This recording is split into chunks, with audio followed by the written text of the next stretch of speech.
Pemirsa, untuk mengantisipasi penyebaran COVID-19, tim pemburu COVID Minggu malam merazia kerumunan di sejumlah lokasi di Jakarta Timur. Selain kerumunan, sejumlah rumah makan yang beroperasi terpaksa ditutup petugas.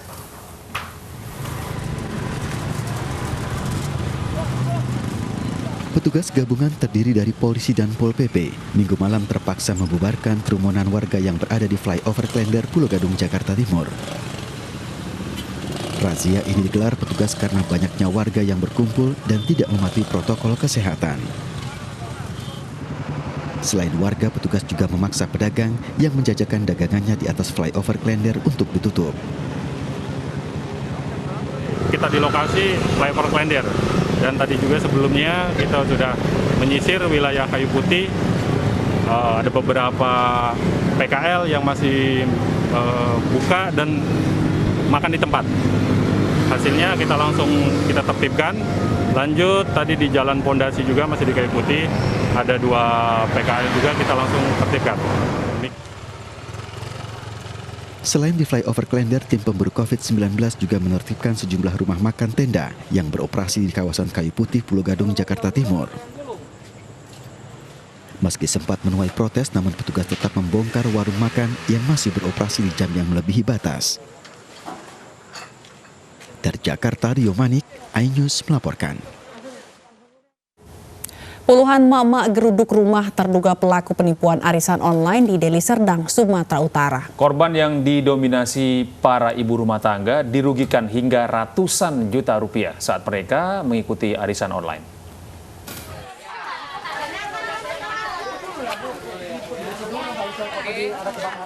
Emak-emak geruduk rumah terduga pelaku di kawasan Jalan Benteng, Desa Klumpang Kampung, Dusun 3, Kecamatan Hamparan Perak, Kabupaten Deli Serdang, Sumatera Utara.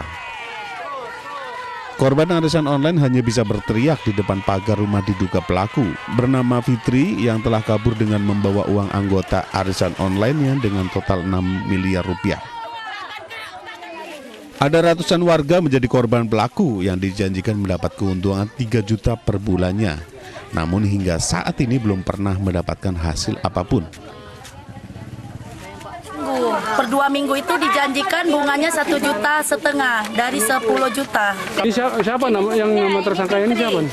Fitri Halita Yuni. Oh, jadi mereka tuh berapa member yang udah banyak?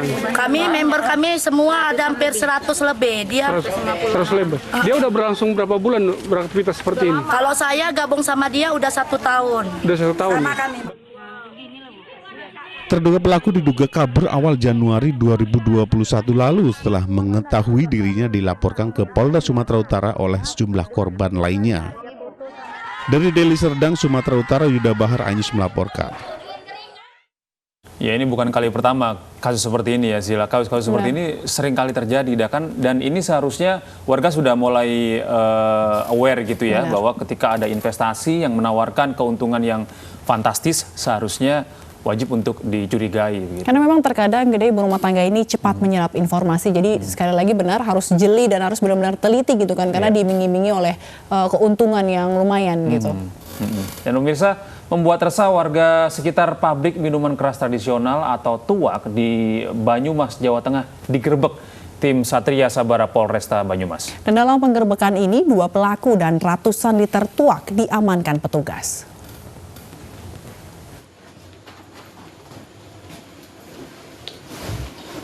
Tim Satria Satuan Sabara Polresta Banyumas Polda Jawa Tengah berhasil mengamankan ratusan liter minuman keras tradisional atau tuak dari pabrik pembuatan tuak di Aji Barang, Banyumas.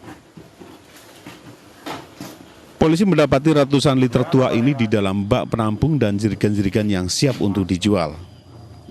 Polisi juga memeriksa 2 penjualnya, yakni ST dan NA. Keduanya merupakan warga Kecamatan Aji Barang di mana lokasi tuak ini dibuat. Untuk penjual dan barang bukti diamankan di Mapolresta Banyumas guna penyidikan pendataan lebih lanjut dan diproses dengan tindak pidana ringan atau tipiring. Terima kasih kami ucapkan kepada warga yang telah memberikan informasi kepada Polresta Banyumas. Adapun barang bukti yang berhasil diamankan yaitu 350 liter tuak dari kedua pelaku. serta 60 liter nira atau bahan baku untuk membuat tuak. Diharapkan penggerbekan ini dapat menekan angka kriminalitas dan menjaga kondisivitas serta memberikan rasa aman dan juga kenyamanan kepada warga, terutama saat pemberlakuan pembatasan kegiatan masyarakat di masa pandemi. Dari Banyumas, Jawa Tengah, Saladin Ayubi, iNews melaporkan. 2 wisatawan lokal di Pasuruan, Jawa Timur meninggal dunia ditabrak truk Minggu siang. Ya, diduga pengendara motor terlalu kencang di jalan menurun usai berkunjung ke Gunung Bromo.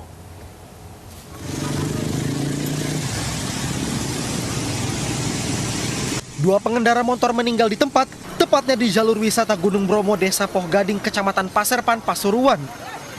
Korban masing-masing bernama Muhammad Akmal dan Sahrul Amin, warga Bangkalan, Madura. Keduanya meninggal dunia akibat luka serius di bagian kepala. Menurut saksi mata, kejadian berawal saat motor korban melaju kencang di jalan menurun usai berwisata ke Gunung Bromo. Namun di lokasi kejadian motor korban melewati marka jalan dan di saat bersamaan sebuah truk melaju dari arah berlawanan hingga tabrakan pun tidak terelakkan. Roda 2, yang mana salah satunya pada saat di TKP akan mendahului dari rekannya, tetapi kurang konsentrasi sehingga pada saat mengambil jalur berlawanan dari arah Pasuruan menuju Bromo terjadi kecelakaan dengan kendaraan R4 truk. Untuk proses penyelidikan, kedua jasad korban dibawa ke Rumah Sakit Umum Daerah R. Sudarsono, Kota Pasuruan. Dari Pasuruan, Jawa Timur, Jaka Samudra, iNews melaporkan.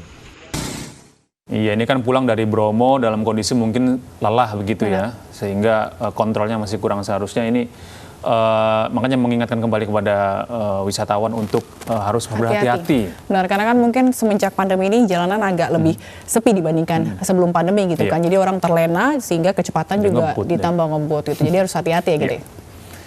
Ya, pemirsa, ini mayat anak perempuan ditemukan warga terbungkus dus mie instan dan karung di pinggir Jalan Raya Subang, Bandung, Jalan Cagak, Subang, Jawa Barat, Minggu pagi.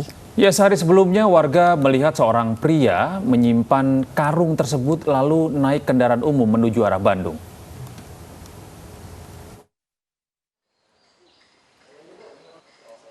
Satreskrim Polres Subang melakukan visum terhadap korban di ruang jenazah RSUD Subang. Dari hasil visum sementara, korban mengalami pecah tengkorak kepala bagian kanan atas, serta adanya dugaan kekerasan seksual. Korban yang merupakan anak perempuan diperkirakan berusia 5-6 tahun ini ditemukan oleh warga di pinggir Jalan Raya Subang, Bandung, tepatnya di perkebunan teh di Kampung Sari Reja, Kecamatan Jalan Cagak, Subang. Korban ditemukan terbungkus dalam dus mie instan dan karung. Menurut saksi mata, sehari sebelumnya ada seorang pria berkaos putih berjalan membawa karung, lalu meletakkannya di lokasi temuan jenazah dan naik kendaraan umum menuju ke arah Bandung. Meski sempat curiga, warga tidak berani membuka bungkusan karung. Polisi menduga korban meninggal sudah lebih dari 2 hari.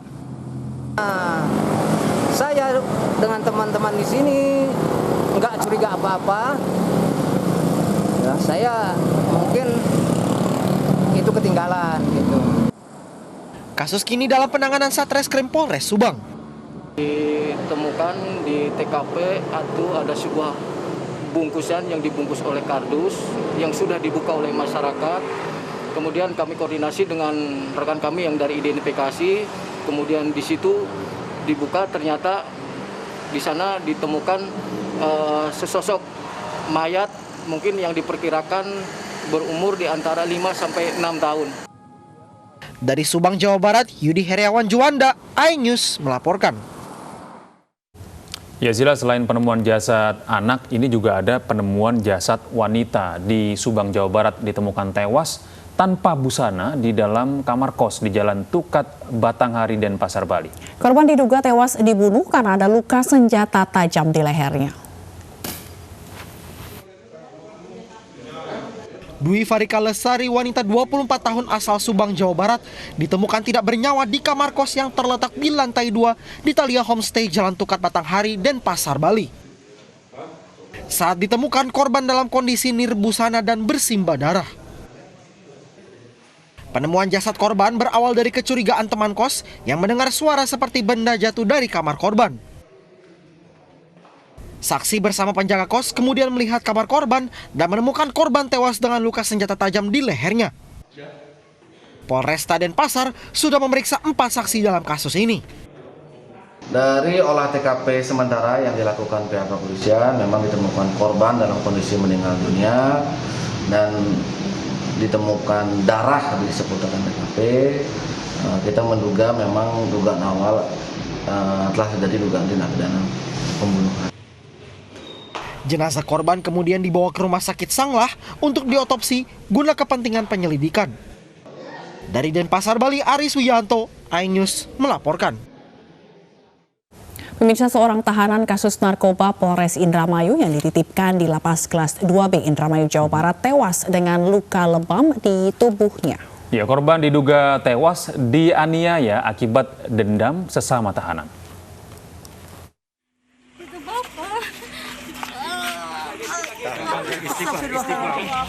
Keluarga tak kuasa menahan tangis saat jenazah Arwito, tahanan kasus narkoba, tiba di rumah duka di Desa Mekarjati, Indramayu, Jawa Barat. Arwito yang baru 1 hari dititipkan di lapas kelas 2B Indramayu diduga tewas akibat penganiayaan sesama tahanan. Dari hasil penyelidikan, Arwito tewas dengan luka lebam di leher dan perut. Polisi sudah mengidentifikasi 2 penganiaya Arwito. Kita sudah selidik-selidik, sementara kita baru dapat 2 nama. Ya, 2 nama. Motifnya apa, Pak? Motifnya kalau saya lihat biasa di dalam itu ada yang dinamakan kalau orang itu cepu, ya. Nah, dia cepu di luar, sehingga mungkin ada penghuni yang di dalam itu merasa tercepukan dengan dia. Nah, sekarang dia masuk, nah sehingga dia balas dendam, kelihatannya begitu. Sementara polisi masih mendalami kasus ini dan menyelidiki pelaku lainnya yang diduga berjumlah lebih dari 2 orang. Dari Indramayu, Jawa Barat, Toy Skandar, iNews melaporkan. Ya pemirsa, langgar aturan protokol kesehatan COVID-19. Ratusan warga penghuni villa di kawasan Puncak dibubarkan. Selain menginap tanpa bukti hasil rapid test antigen, 1 villa dihuni puluhan orang.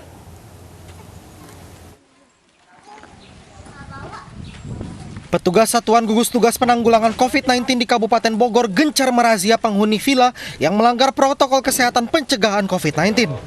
Kali ini petugas menyasar villa yang rata-rata disewa oleh wisatawan dari luar daerah Bogor dan tidak memiliki surat bukti hasil rapid test antigen. Dari pemeriksaan, petugas mendapati wisatawan melanggar protokol kesehatan, tidak menggunakan masker dan tidak menjaga jarak. Bahkan dalam satu villa dihuni lebih dari 20 orang sehingga petugas terpaksa membubarkan dan meminta wisatawan kembali ke daerah asal. Tadi kita lihat satu villa itu diisi sampai 40 orang, ya, ada yang 30 orang. Satu villa, ya, bayangin protokol kesehatannya tidak ada sama sekali. Karena apa? Karena memang saat itu sangat berbahaya, ya, begitu. Sementara itu, para penghuni villa mengaku kecewa karena mereka telah membayar penuh, namun mereka mengaku pasrah karena telah melanggar PPKM. Baru tadi pagi sampai. Baru tadi jam 7 pagi. Oh gitu. Iya. Ada harapan gak kepada pemerintah seperti apa tentang adanya razia ini? Ya. Cepat sembuh aja lah begitu. Tapi mendukung kan dengan adanya? Mendukung. Saat ini Kabupaten Bogor tengah melakukan adaptasi kebiasaan baru peraturan pembatasan kegiatan masyarakat yang masih berlaku hingga tanggal 25 Januari mendatang. Dari Bogor, Jawa Barat, Wildan Hidayat, iNews melaporkan.